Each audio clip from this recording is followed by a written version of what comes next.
Doctor Pranab Barua. মই peerless হস্পিটেলৰ medical superintendent আৰু মই ইমাৰ্জেঞ্চি বিভাগৰ ডাইৰেক্টৰ হৈ কাম কৰি আছোঁ। আজি ইয়াতে আমি পিয়াৰলেছ হস্পিটেলৰ কেইজনমান চিকিৎসক, মোৰ লগত আছে doctor Bandana Sinha, senior critical care specialist, আৰু ডক্টৰ শ্বাহনূৰ ৰহমান, তেওঁ হৈছে নিউৰোচাৰ্জন, আৰু ডক্টৰ ৰাজেশ কুৰ্মী, তেওঁ আমাৰ নিউৰলজিষ্ট। আজি ৱৰ্ল্ড ষ্ট্ৰোক ডে, এইটো ৱৰ্ল্ড ষ্ট্ৰোক এছ'চিয়েশ্যন এটা আছে। তো ষ্ট্ৰোক এছ'চিয়েশ্যনে 2006ত ষ্ট্ৰোক এৱেৰনেছ, প্ৰিভেনশ্যন, কি কৰিব লাগে, কি কাৰণে হয় ষ্ট্ৰোক, কি কাৰণে হয়, আৰু কি কৰিলে আমি ষ্ট্ৰোকৰ পৰা সাৰি থাকিব পাৰোঁ, সেইটো মানুহৰ মাজত মানুহক সজাগ কৰাৰ কাৰণে এই ৱৰ্ল্ড ষ্ট্ৰোক ডে'টো 29 অক্টোবৰৰ দিনা ফিক্স কৰা হৈছে। প্ৰত্যেক বছৰে 29 অক্টোবৰ ৱৰ্ল্ড ষ্ট্ৰোক ডে'।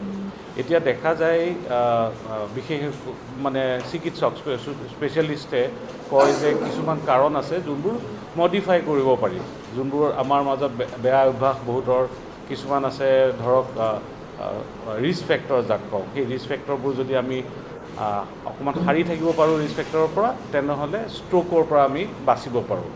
ধৰি লওক ৰিস্ক ফেক্টৰ বুলি কয় ব্লাড প্ৰেছাৰ কাৰোবাৰ আনকণ্ট্ৰল হৈ আছে, ডায়েবেটিছ অকণমান বেছি আছে আনকণ্ট্ৰল, কলেষ্ট্ৰল বেছি, স্মকিং, চিগাৰেট খায় বহুত, ফিজিকেল এক্টিভিটি নাই, একেবাৰে এক্সাৰচাইজ নাই, মানুহ শকত হৈ গৈ আছে, খোৱা মানে যোনবোৰ লাইফষ্টাইল বেয়া। এনেওতো আজিকালি খুব মানুহৰ ষ্ট্ৰেছ লেভেল বাঢ়ি গৈছে, মানুহৰ কামৰ প্ৰেছাৰ বা ৰাতি টোপনি ৰেষ্ট এডুকেটলি পাইছে নাই, এনেকুৱা কিছুমান বস্তু আছে যোনবোৰ আমি তাৰমানে মডিফাই কৰিব পাৰোঁ, যোনবোৰ আমি আমাৰ হাতত আছে।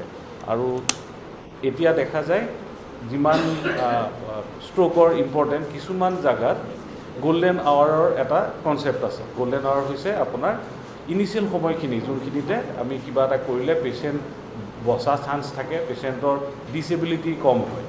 ধৰক হাৰ্ট এটেক হ'লে একদম টাইম ডিপেণ্ডেণ্ট, যিমান সোনকালে আমি হস্পিটেলত লৈ গৈ হাৰ্ট এটেকৰ ট্ৰিটমেণ্ট, যোনটো ডেফিনেটিভ ট্ৰিটমেণ্ট কয়, ব্লক এটা হয়, ব্লকটো খুলিব লাগে, তেজৰ চলাচল বন্ধ হৈ যায়, সেইখিনি আমি খুলিব লাগে যিমান পাৰোঁ সোনকালে।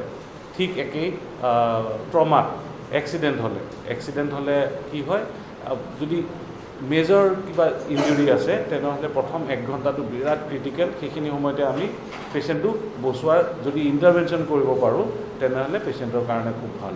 ঠিক একেধৰণৰ ষ্ট্ৰোকতো একে, ব্ৰেইনত ব্লাড ছাপ্লাইটো কমি যায়। এতিয়া ব্লাড ছাপ্লাইটো কেতিয়াবা হাই ব্লাড প্ৰেছাৰৰ কাৰণে ধমনীবোৰ ফাটি যায়, ফাটাৰ কাৰণে যোনটো ষ্ট্ৰোক হয় সেইটোক হিমৰেজিক ষ্ট্ৰোক বুলি কয়। আৰু কেতিয়াবা কি হয়, ব্লাড ছাপ্লাইটো বন্ধ হৈ যায়।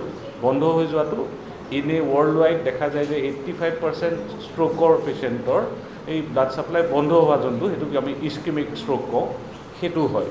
আৰু কিন্তু অসমৰ পিনে আমি অকণমান দেখা যায় এইটো 85%ৰ পৰা এৰাউণ্ড 80% আমাৰ ইস্কেমিক ষ্ট্ৰোক হয়। তো ইনিচিয়েল যদি আমি প্ৰথম 4.5 ঘণ্টাৰ ভিতৰতে কিবা এটা কৰিব পাৰোঁ, তেনেহ'লে পেচেণ্টৰ এই যোনটো আমি পেৰালাইচিছ হৈ পৰি থাকে, ডিচেবল হৈ থাকে, সেইটো মানে সেইটোৰ পৰা সাৰিব পৰা যায়। তো আমাৰ হস্পিটেলখন এতিয়া পিয়াৰলেছ হস্পিটেল গুৱাহাটী আহোম গাঁৱত আছে।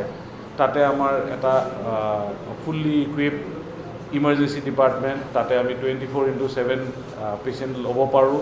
তাতে ষ্ট্ৰোক কওক বা ট্ৰমা কওক বা আপুনি হাৰ্ট এটেক কওক, চব পেচেণ্টৰে আমাৰ চিকিৎসা একদম স্পেচিয়েলিষ্টৰ দ্বাৰা দিয়া যায়। লগতে আমাৰ এটা state of art critical care department আছে। তো তাতে আমাৰ ক্ৰিটিকেল কেয়াৰ কৰ্চেছো ৰান কৰা হৈছে। তো সেইকাৰণে ট্ৰিটমেণ্ট লৈ পেলাই খুব যথেষ্টখিনি আমাৰ মানে ভাবিছোঁ আমি গোটেই লেটেষ্ট ট্ৰিটমেণ্ট যিখিনি পেচেণ্টৰ দৰকাৰ আমি দিব পাৰিম।